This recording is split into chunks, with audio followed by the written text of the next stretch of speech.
Okay, so now we're looking at George Berkeley, another interesting philosopher, very interesting philosopher.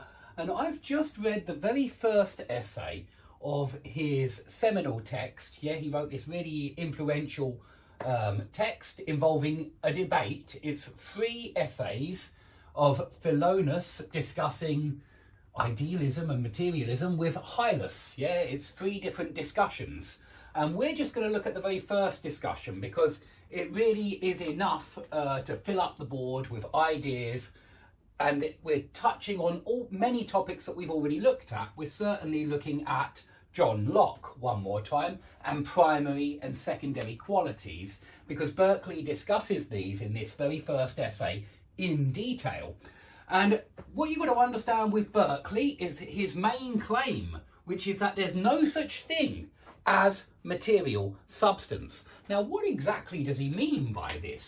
Well, let's remember that John Locke claimed that all primary qualities must exist in, let's put it like that, they must exist in some kind of material substance, some kind of substratum, which is, according to Locke, something underneath everything that has no, he calls it bare particulars. I don't know if you remember, he called them bare particulars. Yeah, this material substance, this substance without properties.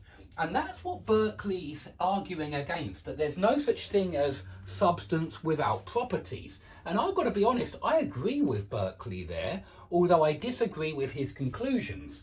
Now, Berkeley is famous for being an idealist. He's famous for saying there's no such thing as material substance. In fact, all objects are not objects, they're ideas. They're ideas of objects. And the only thing we can say about an object is that it's a collection of sense data. Yeah, it's your perception of the object. The object doesn't actually exist as anything other than an idea. And that's why he's famous for idealism, yeah, idea. He believes in ideas rather than in material substances. And so, even though he's an empiricist and he agrees that all of our knowledge comes from the senses, he still insists that he's not a materialist and that the senses they're only capable of perceiving ideas. They're not built to perceive objects. Now, that might sound like a strange claim. It should, yeah, because it is quite a strange claim. So how does he start his argument? Well, he points out that sensible things, and by the way, Philonous is his hero in the debate, and Hylas is his villain, if you like. He's a materialist. Hylas means matter, and Philonous means love of the mind. I think nous is mind. Yeah, and so Philonous believes there's only mental things that exist, and Hylas believes that physical things cause our sense perceptions. So Hylas very much believes what we might claim is how we model the world from a scientific point of view in the 20th century or 21st century. Yeah, Hylas really is trying to defend the modern view, you might say, whereas Philonous is defending Berkeley's view. So let's go through the arguments. So sensible things, and by the way, sensible does not mean rational, logical, person with common sense. Sensible means capable of being sensed. Yeah, that's a second meaning of sensible. So sensible things are things which can be perceived by the senses. And he says that sensible things are perceived immediately by the senses. And he says this because he wants to make it clear that sensible things aren't ideas in books, for example, because they're not immediately perceived by the senses. The letters on the page are immediately perceived, but the ideas in the book aren't. And so he's only talking about, when he talks about sensible things, he's only talking about things that can be perceived immediately by the senses.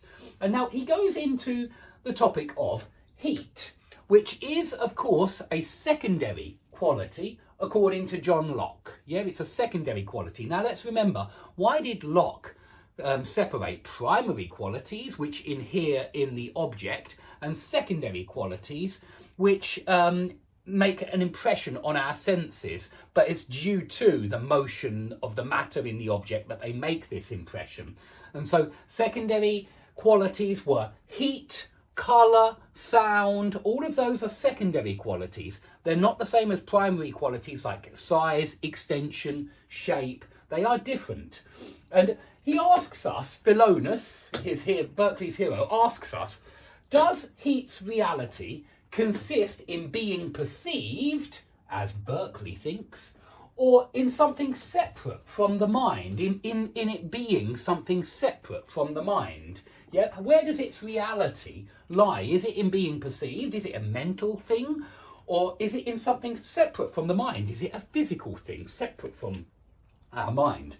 Now, Hylas claims to exist is one thing, to be perceived another. And you'll see that Berkeley entirely or completely disagrees with that claim. What Berkeley actually says a couple of times is to be perceived, or to perceive, yeah? So instead of I think, therefore I am, we've got I perceive, therefore I am, something like that, yeah? So to exist is to be perceived or to perceive. Okay, so Hylas doesn't think so. He claims that, and of course modern materialists, right, they believe in a physical world and they believe in a mental world, yeah, they believe in both, yeah.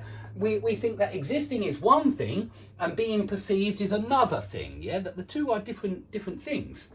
And Philonous points out, well, if heat is real, it must exist independently then of mind, according to Hylas. Yeah, if heat is real, it must exist independently of mind. If it's just